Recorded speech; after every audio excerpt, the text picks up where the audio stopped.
So this time, tayo naman po yung maghanda sa salita ng Panginoon na dadalhin ng kanya pong lingkod, Pastora Mirna Canlas. Malakas na palakpak sa buhay po ng ating pong Panginoon. Thank you very much po, Brother Pao. At sa bawat isa, isang napakaganda at pinagpalang umaga sa ating lahat. At lahat ng nagmamahal kay Jesus, magsabi ng Amen. Napansin niyo po, lagi kong tinatanong po yan, kung sino ang nagmamahal kay Jesus. Kasi kapag yan ang motivation natin sa pagpunta sa church, sa paglilingkod, sa namang ginagawa natin, kapag mahal natin ang Panginoon, kahit may mga kasakitan, mga balakid, pagsubok, problema, kabigatan, yan po ay ating nalalampasan. Amen? Nalala niyo ba nung kayo'y in love? When you were in love with your spouse before, nung nililigawan niyo pa lang, kahit na mahirap, kahit nakakapagod, kahit magastos, ayos lang. Kasi in love ka. So, all the more kung in love tayo sa ating Panginoon. Kaya let us always make our motivation that the only motivation in going to church is our love for Jesus. Yung ibang dahilan, it will just, na lang po, minor na lang po yun. Pero ang pinaka-dahilan natin, dahil lahat tayo nagmamahal sa ating Panginoon. Bigyan natin ng malakas sa palakpak ang ating Panginoon sa umagang ito. At tayo po ay yumuko at manalangin. Jesus. Father, we're so much grateful to you that we have an access to you. We can draw closer to you personally. We can commune with you. We can talk to you. We can open our hearts to you and telling you the desires, the prayers of our hearts, oh God. Be glorified and be exalted, O God, as we continue to dwell in your holy presence and listening to your words that will be shared in our midst. Thank you, Father God. In Jesus' name we pray. Amen. Amen. Another clap offering for Jesus. Thank you, Lord. Thank you, Jesus. Pagpalain ng Panginoon si Marwin Lucas Pobleto. Makatanggap siya ng kagalingan mula sa tuberculosis. God is greater than tuberculosis in the name of Jesus. And we invoke healing upon him in Jesus' name. Kay Marwin Lucas Pobleto. At sa lahat ng may iniindang sakit na tuberculosis at iba pang tinatawag nilang incurable disease, we invoke the healings of God upon them. Sa umagang ito, ang ating pag-uusapan ay may pamagat na God is trustworthy. Ang Diyos ay mapagkakatiwalaan. Sa pamagat pa lang po nito ay nabuhayan na tayo ng loob. Amen? Kasi sa pagpiprepare pa lang natin pagpunta dito, pagbibiyahe, isinantabi natin ang lahat para bigyang oras ang ating Panginoon. Para siya'y ating sambahin, papurihan sa oras na ito. Kaya ang Diyos na ating sinasamba, He is a reliable God. Maasahan natin siya. He is dependable and always available for all of us. Kahit marami tayo, maaasahan natin ang kapangyarihan ng ating Panginoon. Dito sa Jeremiah 17, verse 7 and 8. But blessed is the one who trusts in the Lord, whose confidence is in Him. They will be like a tree planted by the water that sends out its roots by the stream. It does not fear when heat comes. Its leaves are always green. It has no worries in a year of drought and never fails to bear fruit. Yun pong heat, no, yung init at yung tagtuyot ay simbolo ng kahirapan. Simbolo ng kawalan. Kasi kapag walang ulan, puro tagtuyot, walang pananim. Pag walang pananim, walang aanihin. Kapag walang inani, walang kakainin. So it symbolizes hardship, no? Sa buhay. Kaya sinasabi ng salita ng Diyos, kasi kay Jeremias ito pangalan pa lang ni Jeremias, it means no certainty. Walang katiyakan. Pero tinawag siyang the weeping prophet dahil sa kanyang mga pinagdaanan para sa kanyang bayan. He was persecuted by his own people. So sa atin po, sinasabi ng salita ng Diyos, mapalad ang taong nagtitiwala sa Panginoon. Ang kanyang pananampalataya ay nasa Diyos. Kahit dumating ang init ng pagsubok, init ng problema, tagtuyot ng kahirapan, tagtuyot ng pangangailangan, ang sabi niya, hindi tayo malalanta. Laging sariwa ang dahon at laging nagbubunga. Yan ang nakakamit ng isang taong nagtitiwala sapagkat ang Diyos ay tunay na napagkakatiwalaan. First, we should entrust our life to God. Lahat ng mga nagtitiwala na ang Diyos ay reliable and dependable ay magsabi ng Amen. Una sa lahat, dapat tayong magtiwala, ipagtiwala ang buhay natin sa Panginoon. This morning, we are being reminded of the time where we entrusted our life in the hands of God.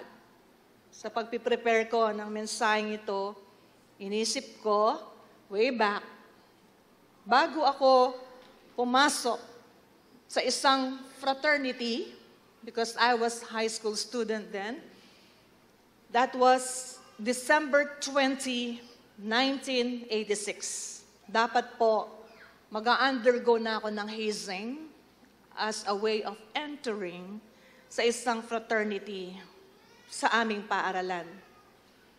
Pero, nakilala ko ang Panginoon December 19. I accepted Jesus as Lord and Savior of my life. And I entrusted my life in the hands of the Lord. From 1986 hanggang ngayon, ipinagkakatiwala ko po ang aking buhay sa Panginoon. Doon pa lang nakita ko na-realize ko, hindi lang ako iniligtas ng Panginoon sa impyerno, kundi sa maaaring kasasapitin ko sa pagpasok ko sa isang fraternity na hindi ko naman kakilala. Kasi pag nanonood ako sa Facebook, kasi hindi na ako nanonood ng TV ngayon, puro Facebook na lang, ang daming namamatay. Yung mga nagpaplanong pumasok sa isang fraternity, di ba? Nababalitaan nyo ba? No? Sa kanilang hazing, tinatawag na brother, pero papatayin ka sa kakapalo-palo sa'yo. Ganun pala yung ginagawa. Pahihirapan ka muna, sasaktan ka muna.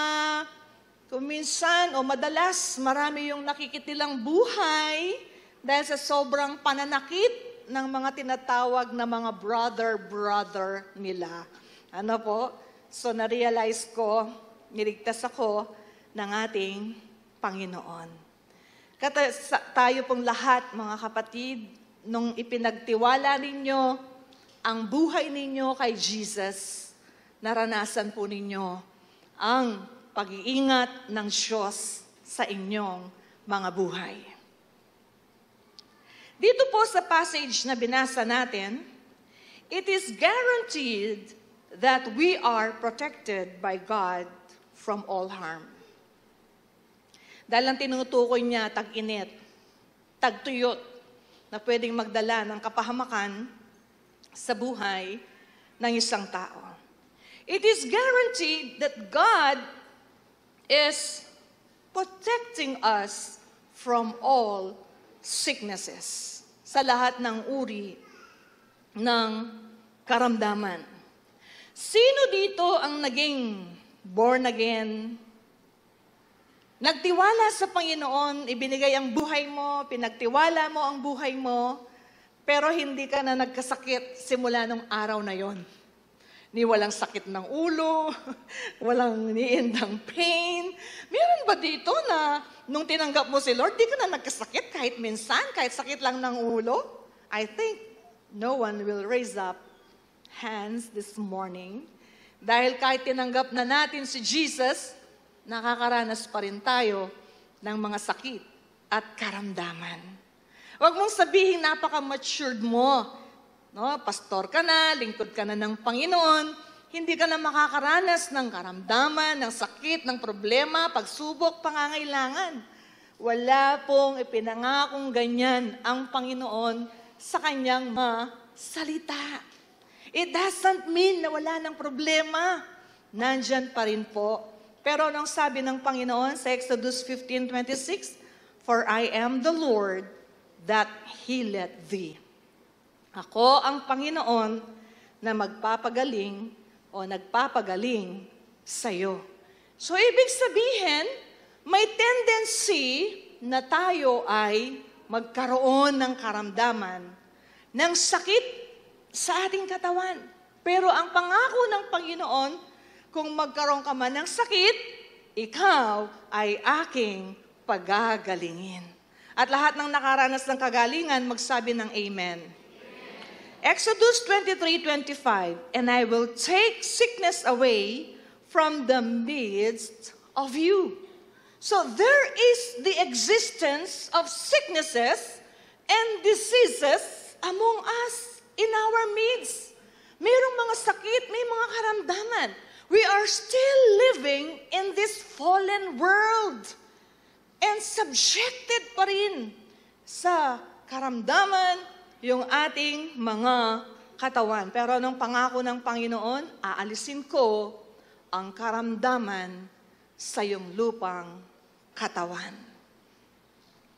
Hanggat ikaw ay may mission pa at gagawin para sa Panginoon, you still have a mission for your family, for the ministry, for the work, or for the other people, whatever sicknesses that will come in your life, you will always be healed by the Lord because He needs you and He will still use you for the glory of His name.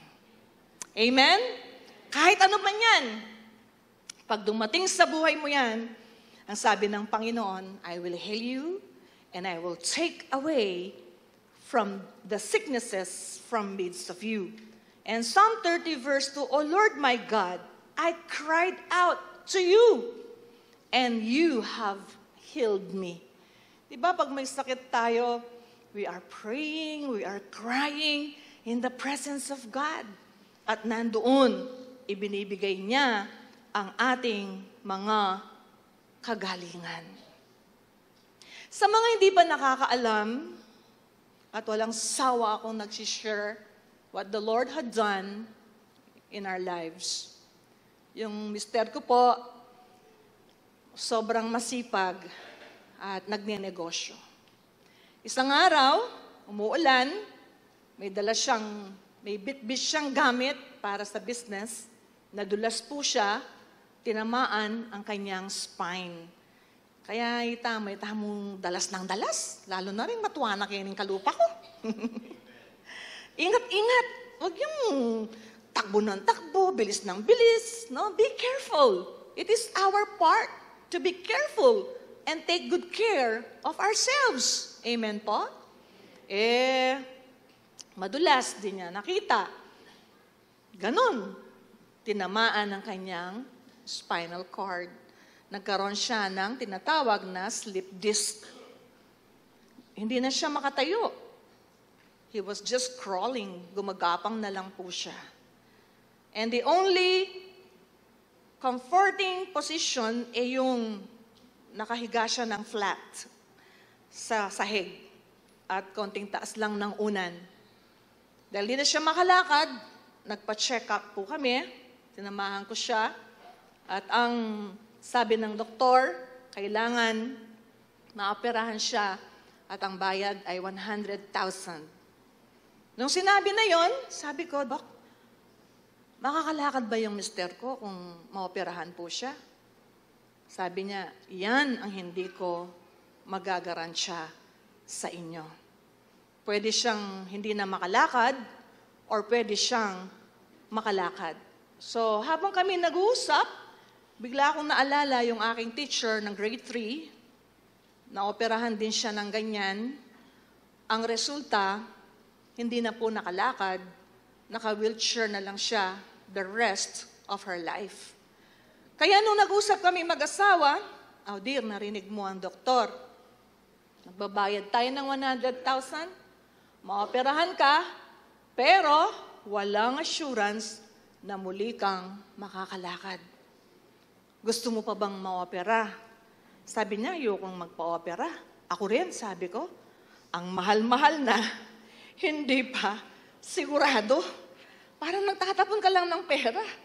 Tapos, nag-usap kami, sige, we will pray together to God na ma-receive mo ang iyong miracle ng walang operation. Alam po ninyo, nagpasya kami na wag na siyang magpa-opera, kundi pagkatiwalaan ang ating Panginoon. True and behold, mula noon hanggang ngayon, bawal mag-drive, bawal maupong matagal, bawal maupo nakatayong matagal, bawal magbuhat. From that time hanggang ngayon, wala pong nangyaring bawal. Nagagawa na niya lahat at nakakalakad siya ng maayos ng walang operasyon. To God be the glory. Bakit? Hindi pa tapos ang misyon ng asawa ko. Kasi po ako, ang pangarap ko sa buhay ko ay makita kong naglilingkod na kasama ko ang aking asawa. Yung bang nagpipreach ako, tapos nagpipreach din siya, yun ang pangarap ko. Kaya minsan sasabihan ko siya, Dear, ikaw ang mag-offering, ay ikaw ang mag-opening prayer, ne? Sabi ko sa kanya. Sabi niya, Dear, hindi ko naman calling yan, sabi niya sa akin.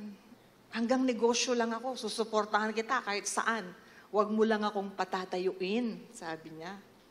Pero alam niyo po, nag-enroll po ako ng isang pag-aaral ng leadership training and it took us 2 years para matapos yun.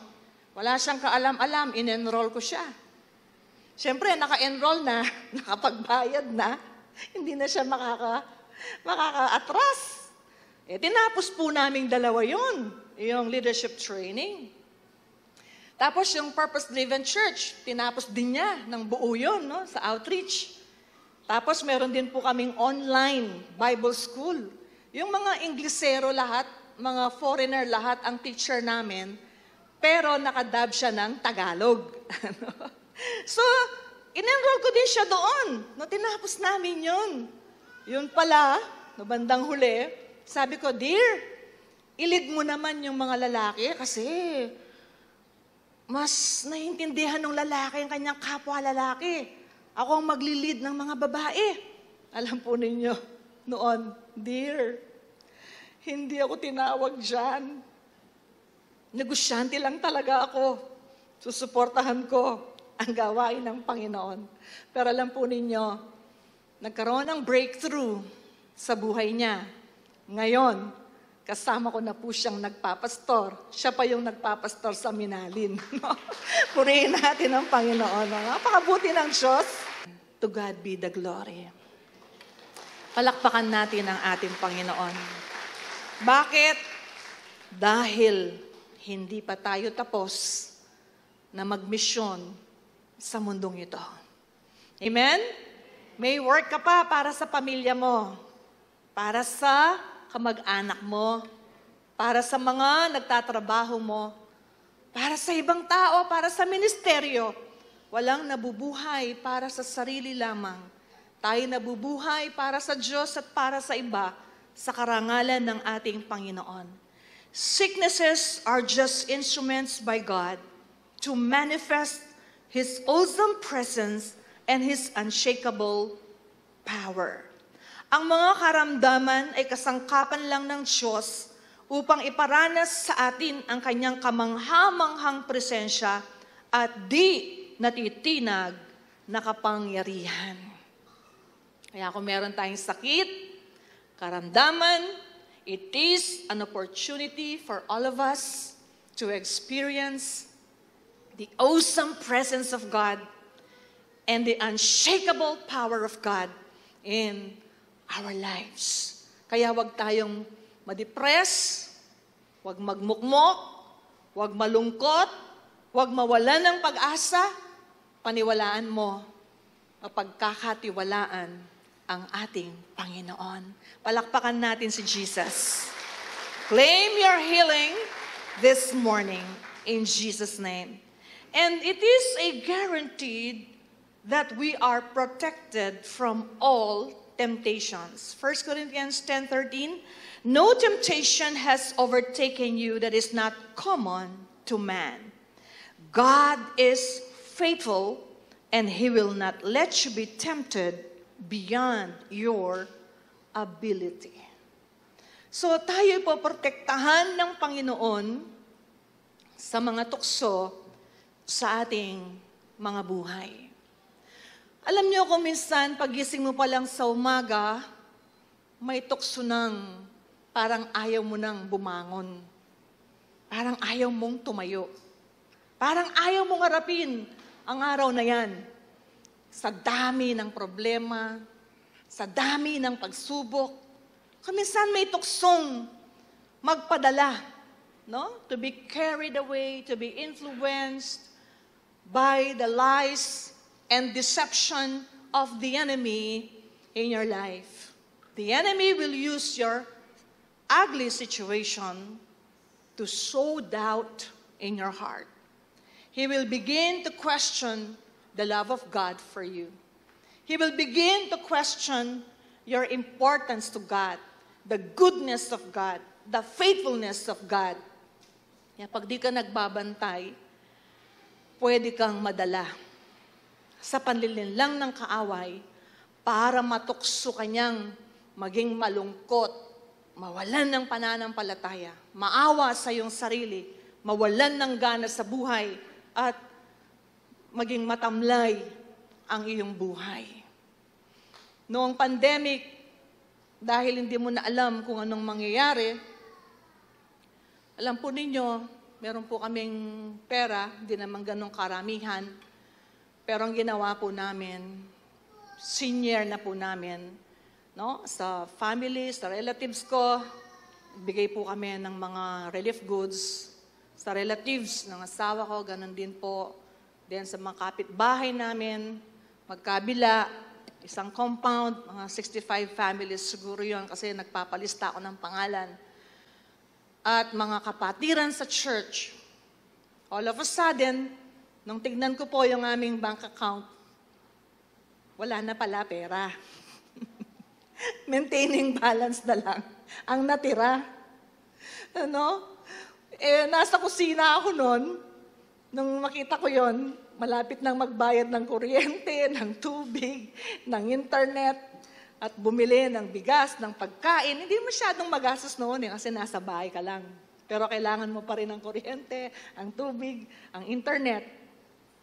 Nung pong naiisip ko yan, malapit na akong umiyak. Nakaganyan ako, nag-iisip. Parang tutulo na po yung luha ko. Ba't ganon? Anak ako ng Diyos, parang wala na akong resources. No?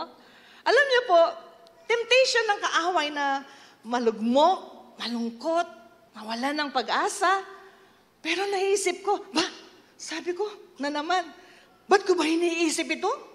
I'm a child of God. I am blessed of God. Wala man po akong kausap kung may nakakakita sa akin. Ninanugay niya. Siguro niya po. But I was declaring my faith in the Lord. Sa oras na yun, sa halip na malungkot ako, mawala ng pag-asa, malugmok ako, iisipin ko, walang ganito, walang ganyan. Sabi ko, hindi ko dapat iniisip ito. Anak ako ng Diyos. Ako'y tinawag ng Diyos para mapagpala. No? Kaya minsan, tinatanong kami ng mga anak namin, kayo ba ng problema sa pera? Sabi ko, ganun pala yung observation ng mga anak namin. Hindi halata na ng problema sa pera. But when they have requests, ang lagi namin sinasabi, mag-pray kayo, mag-pray tayo. Mag-pray tayo sa Panginoon. Alam niyo po, nung ginawa ko po yun, biglang nag-ring ang aking cellphone. At ang sabi, kumusta na kayo dyan? Okay lang ba kayo? Yes, I am blessed of God! O kung hindi pa nagbago yung attitude ko, baka, uy, nirugo, makalunos kami. Ala kaming pera, alang pambayad, makanin pambayad. Baka ganun yung aking isasagot. Di ba? Pag when you are in the lowest point of your spirituality and your emotion, baka ang masagot mo yung negative. Nakalimutan mo yung faith. Kaya say, okay naman kami, blessed kami. Hindi kami pinababayaan ng Panginoon. And that's true. There is a fact, but there is a truth from the Word of God. No? So, sabi niya, gusto ko kayong tulungan eh. Naku, tumulo na yung luha ko nung sinabi niya gusto ko kayong tulungan. No? Tears of joy. Kasi narinig ni Lord yung faith ko eh. Tapos mamaya may pupuntang tao dyan. Sabi niya, mag-uutos ako ng tao dyan. Magdadala siya ng mga bigas, mga groceries para sa inyo. Ay, nung dumating naman yung tao, dati binibili kong grocery, ganyan lang kalalaki yung mantika, yung suka, ganyan lang kalaki. Yan, ganyan lang. No? Pero yung dinala sa bahay, pinakamalaking sizes, mga ganon. Parang good for 3 months, no, yung binigay ng Panginoon. Tapos, nililista ko lahat ng pinapadala. Umabot ng 54,000 ang itinulong sa amin. Sabi ko, pag normal na ang lahat, pag ongoing na ang business, open na, makakolekta kami, ibabalik ko yung pera. Sabi niya, hindi ko pinapautang yan sa inyo. Tulong ko lang yan sa inyo, hindi ko po yan pinapabayad sa inyo. No? At nung huli na, ba't ko kinukwento to, nalaman ko, ang taong ito, dati 7 araw ang trabaho niya. Pero nung pandemic, once a day na lang ang kanyang trabaho. Ano ang point doon? It is really the hand of God ang kumilos sa taong ito. Bakit? Siyempre, pag wala ka ng trabaho, iisipin mo na yung sarili mo. Yung para sa sarili mo, itatabi mo kasi wala ka ng trabaho eh. Wala ka ng inaasahang sweldo. Pero, kinilos ng Diyos ang kanyang puso para kami ay kanyang tulungan. At hindi naman siya pinabayaan ng ating Panginoon. Mga kapatid, pag nasa punto ka na napakabigat, napakahirap, napaka-imposible ng iyong kalagayan, huwag kang magpapatukso sa kaaway na mawalan ng pananampalataya, na malugmok, maglungkot-lungkot, at walang kasiyahan sa buhay na ito. Itayo mo ang iyong pananampalataya sa Panginoon. Bigkasin mo ang iyong paniniwala sa Diyos. True and behold, kikilos ang Panginoon sa ating mga sitwasyon. Palakpakan natin si Jesus sa umagang ito. Ang sabi dyan sa 1 Peter 5:8 and 9, be alert and of sober mind. Your enemy, the devil, prowls around like a roaring lion, looking for someone to devour. Resist him, standing firm in the faith, because you know that the family of believers throughout the world is undergoing the same kind of sufferings. And the God of all grace, who called you to his eternal glory in Christ, after you have suffered a little while, will himself restore you and make you strong, firm, and steadfast. To him be the power forever and ever. Amen. Nakita niyo yun? After you have suffered a little while. So yung problema, yung suffering, hindi po yan permanent. It's just for a little while. Na po, sandali lang yan. Lilipas po yan dahil kumikilos ang ating Panginoon. Pakisabi sa katabi mo, narinig mo ba? Sandali lang yan. Hindi yan mananatili sa ating mga kalagayan. Do not be tempted to give up. Huwag kang susuko. Huwag kang uurong. Huwag kang aatras. Magtuloy-tuloy lang tayo sa ating paniniwala sapagkat maaasahan ang ating Panginoon. Iba't iba pa ang mga temptation sa ating mga buhay. Magbantay po kayo. Sometimes, you are being offended. Yung bigla ka na lang masasaktan. Bigla na lang merong sitwasyon na sasaktan ang kalooban mo. Kung minsan, sasabihin lang. Kung minsan, kilos. Kung minsan, sitwasyon. Biglang ang focus masasaktan ka. Magbantay po tayo. No? All of a sudden, merong pain. Alam po ninyo, ang sama ng loob ay weapon ng kaaway sa ating mga buhay.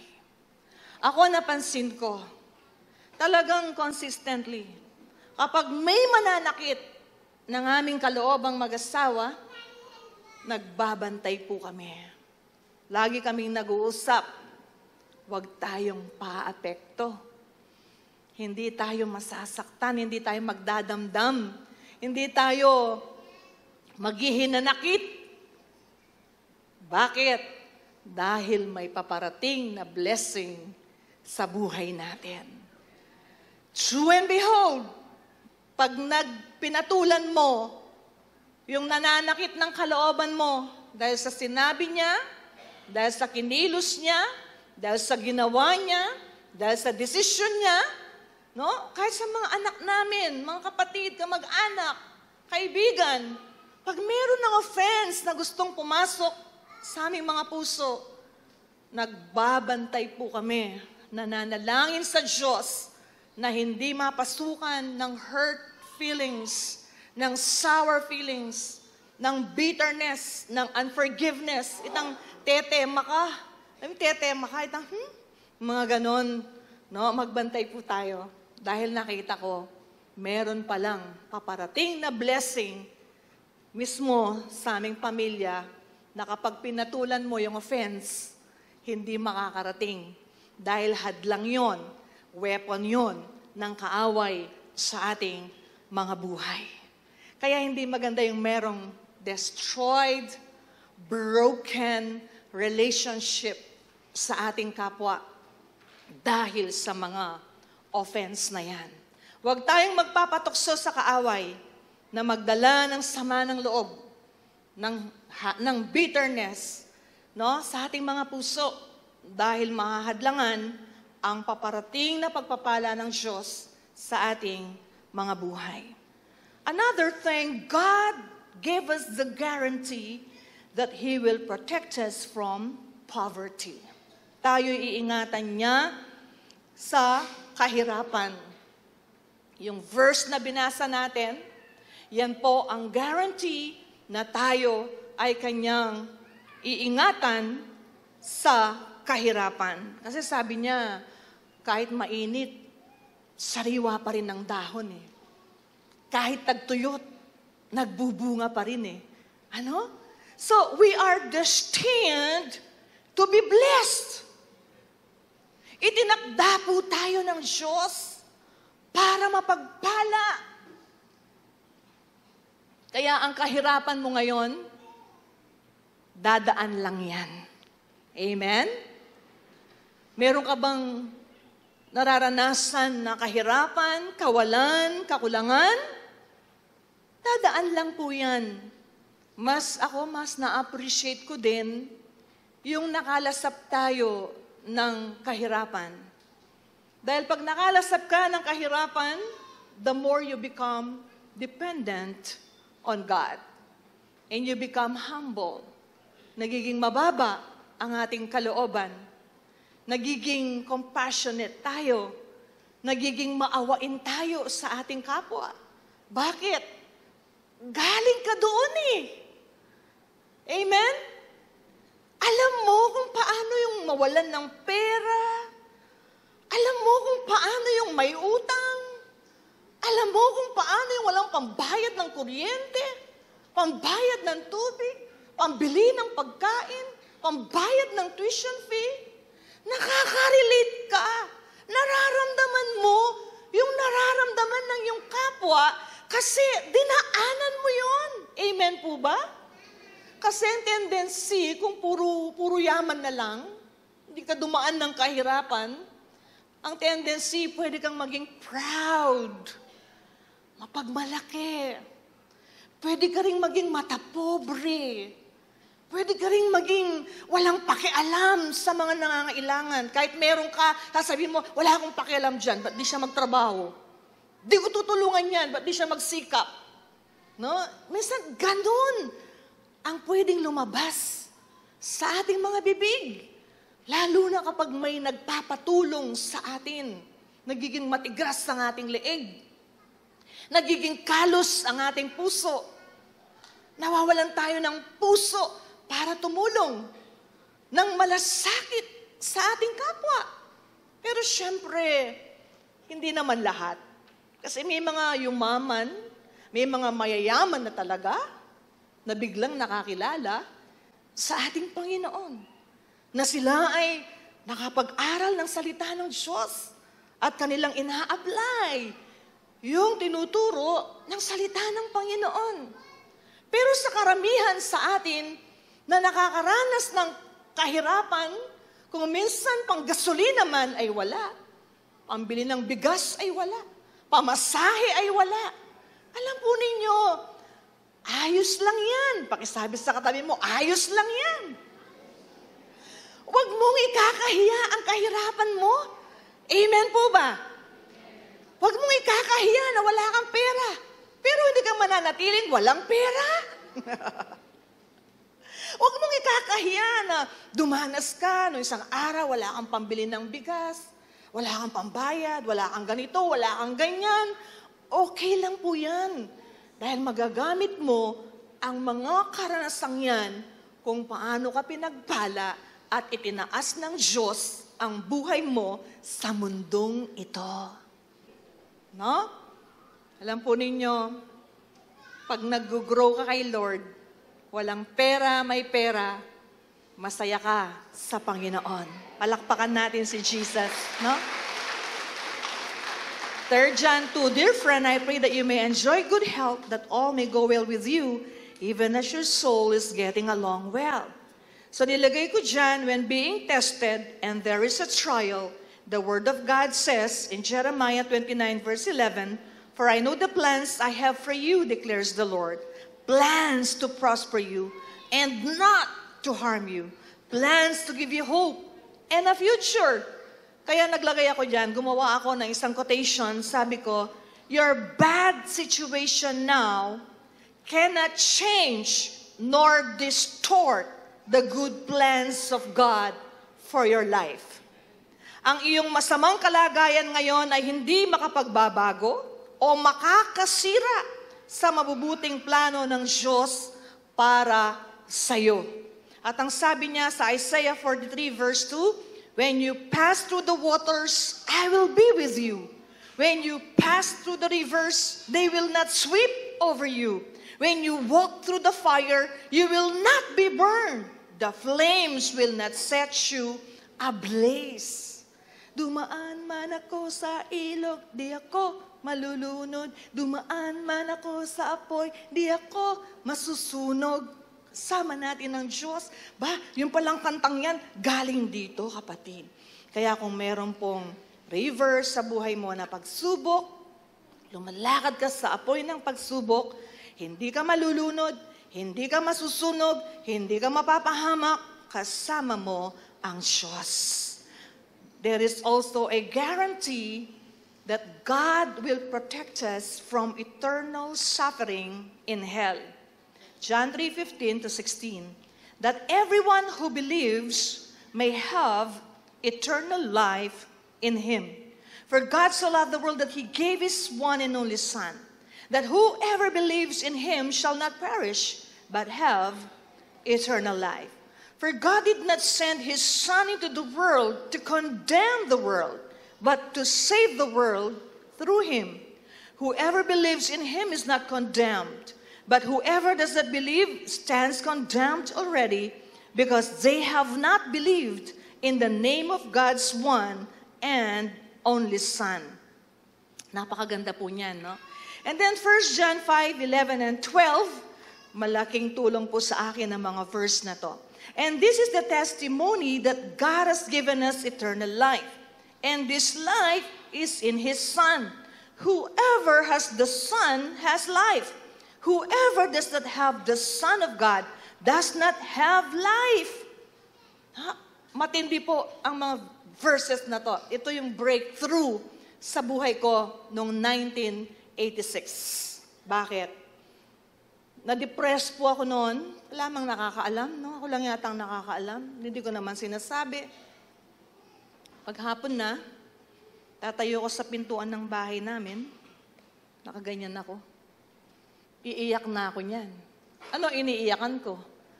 Diyos ko, di panganak pa kaya ang mundo ngayon. Matay ako mo palaya. Mamamatay lang pala ako. Tapos ililibing ako. Di ko na makikita ang nanay at tatay ko, mga kapatid ko. Ganun lang. Every day, wala akong iniisip. Kundi ganun, basta maggagabi na. Mas matindi kapag umulan pa. Laging ganun. Kakaroon pa ako ng nightmare, nililibing daw ako, at mababangungot ko kayong paninap ko. But praise God, nakilala ko si Jesus. Meron palang life after death. Meron palang buhay na walang hanggan sa mga nagtitiwala sa Panginoon. Meron palang kaligtasan sa Panginoon. So your faith in Jesus saves you from eternal suffering in hell and gives you eternal life with Him in heaven. Sinama ko yung with Him in heaven. Because for me, without God in heaven is not real heaven. Kaya naging heaven ang heaven because the presence of God is in that place. At sa ating kaligtasan, makakasama natin ang Diyos doon sa Kanyang kalangitan. Kaya ngayon, from 1986 up to the present, wala na po akong kinatatakutan sa buhay na ito. Ang banal na pagkatakot na lang sa Diyos ang natitira sa puso ko.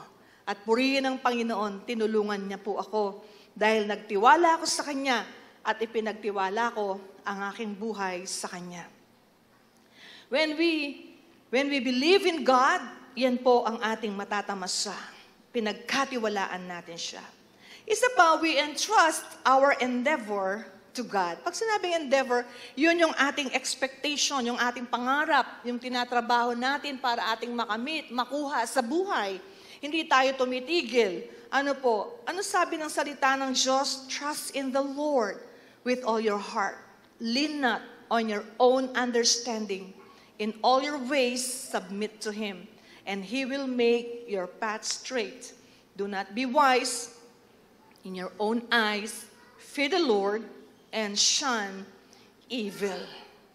So, nakatiwala ka sa Panginoon, sa iyong mga plano, pinagkakatiwalaan mo siya, hindi ang sarili mo. At ang pangako, God, give us the wisdom we need. Kung anong karunungang kailangan natin, most of the time, we don't know how to start, we don't know how to finish, We don't know how to accomplish. Kaya kung minsan di ka pa nakakasimula, gusto mo nang huminto. God will give us the wisdom. If any of you lack wisdom, let him ask of God that give it to all men liberally. Yan po ang pangako ng Panginoon. Depend on the wisdom of God. And God guides our path. Along the way of our journey, dahil in-entrust mo ang buhay mo sa Panginoon, gagabayan ng Diyos ang ating paglalakbay sa mundong ito. The Lord directs our steps. So it's right to understand everything along the way. Psalm 119, verse 105, Your word is a lamp to guide my feet and a light to my path. Kaya pinag-aaralan natin ang kanyang mga salita. Gagabayan tayo para hindi tayo maligaw, mapalayo sa ating Panginoon. At itong matindi, God blesses the works of our hands. Pagpapalain ng Diyos ang gawa ng ating mga kamay. Kaya kung ikaw ay negosyante, God will bless the works of your hands. Nakikipagtrabaho ka, God will bless the works of your hands. Nag-aaral ka, God bless the works of your hands. At tapos ka na sa trabaho, magre-retire ka na, God bless the works of your hands. Marami nang ginawa ang mga kamay na yan at patuloy na pagpapalain ng ating Panginoon. Deuteronomy 28:12, The Lord will open to you His good treasure. How would you like that? Sabi niyo, good treasure. Ano pa? The heavens. Bakit heavens? Merong first heaven, second heaven, third heaven. No? The dwelling place of God is the third heaven. Lahat ng yan ay bubuksan ng Panginoon para tayo'y pagpalain.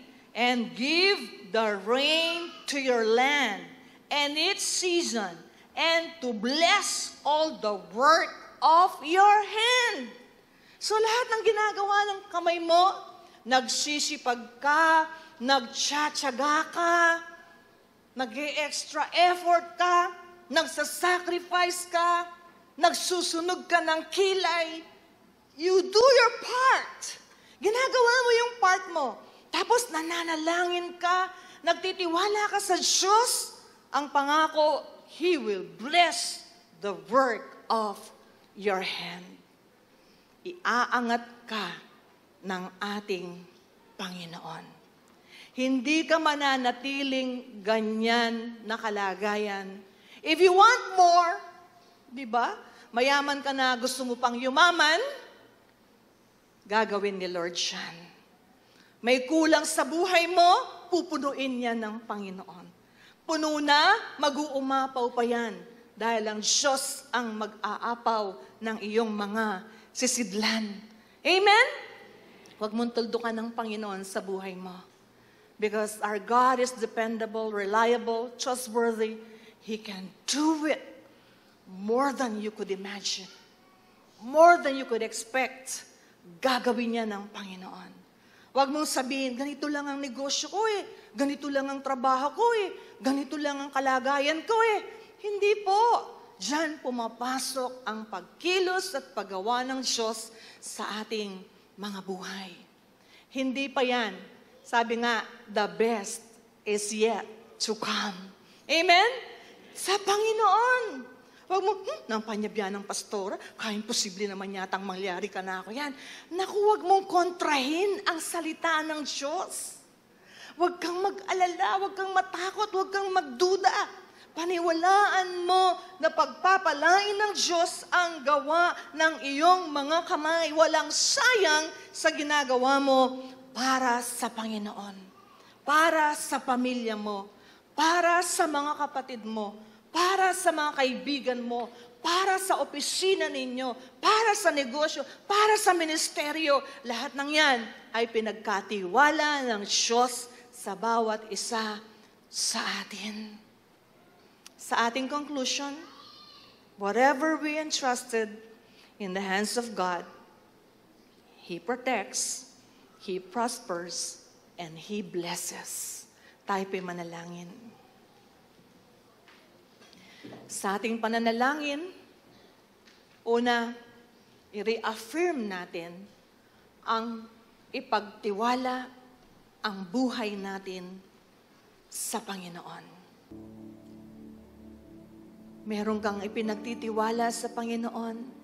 Meron kang nilalagay sa kanyang kamay sa oras na ito. Raise your hands in the presence of the Lord and entrust that thing in His hand. Another act of humility, let us all stand up in the presence of the Lord. Habang nakataas ang ating mga kamay, isuko natin sa ating Panginoon. Sige po, ikaw at ang Panginoon ang nakakaalam. Tell the Lord in prayer whatever you want to surrender to the Lord. If you surrender your life, make it sure you surrender it 100% without any reservation. Allow God to move in your life, in your situation, in your expectations. Hallelujah. Talk to the Lord right now. Hallelujah. Panginoon, nandito po kami. Sama-samang nagtitiwala sa inyo. Maging sa amin na naaabot na po ang tugatog ng tagumpay. Maging sa amin na nakakaranas na ng iba't ibang uri ng promotion sa buhay. Still, we surrender everything into your hands, so God. Maging yung mga kapatid ko po ngayon na may pinagdadaanan, may pinoproblema, may ine-expect na mangyari sa kanyang situation. At yung mga involved na tao, kayo po ang kumilos sa puso nila upang sila'y magdesisyon in favor of them, O God, sa amin pong mga kapatid. Iba't iba ang kanilang mga panalangin sa umagang ito. Iba't iba ang kanilang pinagtitiwala sa iyo sa umagang ito. At kayo po'y nalulugod sa bawat isang taong umaasa sa iyo, nagtitiwala sa iyo, naniniwala sa iyo. Kaya sa oras na ito, patuloy pong kikilos ang iyong kapangyarihan sa kalagayan ng aking kapatid. Yung dinadalangin po niya na napakatagal na, kayo po ang magbibigay ng katugunan. Ang kagalingan na kailangan po niya, ang lakas at sigla ng kanyang katawan, ito po ay manumbalik sa kanya. Maging yung mga kapatid namin na nasa online, nasa bahay lang, hindi nakapunta ng church, oh God, tatanggapin po nila ang himala mula sa inyo. Bawat isa ay may dinadalangin sa oras na ito. May pagnanasa, may pangarap, may inaasahang mangyari sa kanyang buhay. Kayo po, according to your promises, O God, according to your plans, Lord, they will be fulfilled in our lives. Mangyayari po ito. Kaya't inaangkin po namin ang katugunan. O God, salamat sa kagalingan ng aking kapatid. Salamat sa himala na kanyang natamasa sa oras na ito, na ibalik ang sigla ng kanyang katawan, ang lakas ng kanyang mga tuhod, ang lakas ng kanyang mga buto, ang sigla ng kanyang kaisipan. Nagkaroon po kami ng dakilang pag-asa sa umagang ito. Salamat po, sa iyo kami nagtitiwala, sa iyo kami naniniwala, sa iyo kami umaasa, sapagkat ikaw ay mapagkakatiwala ang Diyos sa lahat ng oras at lahat ng panahon ng aming buhay. We give you praise. We give you all the glory in Jesus' name. Amen. Let's give the Lord a mighty clap of